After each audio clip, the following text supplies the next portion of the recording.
વિસ્માની વાત કરીએ તો જૂનાગઢના લુશાડા ગામે મધ્યપ્રદેશના મજદૂરની સગીર દીકરીનું અપહરણ કરવામાં આવ્યું હતું, જેમાં 3 આરોપીઓની ધરપકડ કરવામાં આવી છે. એકની શોધખોળ યથાવત છે.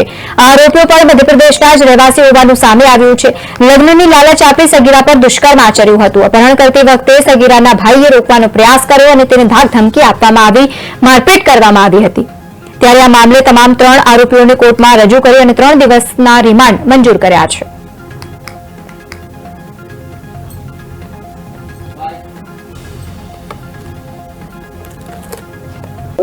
વંથલી તાલુકાના લુશાળા ગામે એક ગુનો દાખલ કરવામાં આવ્યો છે, જેના ફરિયાદી બઠિયા ગોખીરિયા મુઝાલદે છે કે જેઓ એમપીના રહેવાસી છે. હકીકત એવી છે કે 1 ડિસેમ્બર 2024ના રોજ વંથલી તાલુકાના લુશાળા ગામેથી મજૂર પરિવાર જે ખેતીકામ કરી રહ્યો છે તેમાંથી એક દીકરીને 4 મજૂરો કે જેઓ તેમના મધ્યપ્રદેશના સાથેના રહેવાસીઓ હતા તેમને બળજબરીથી અપહરણ કરી ગયેલ હતા. અને હકીકત એવી છે કે એમાં ભોગ બનનારનું અપહરણ કરેલ અને તેને લગ્નની લાલચ આપીને તેની સાથે શરીર સંબંધ બાંધેલ હતો. અને જે શાહિદો એટલે કે દીકરીનો ભાઈ છે એ વચ્ચે પડતા તેને ઢીકાપાટનો માર મારેલ હતો અને જાનથી મારી નાખવાની ધમકી આપેલ હતી.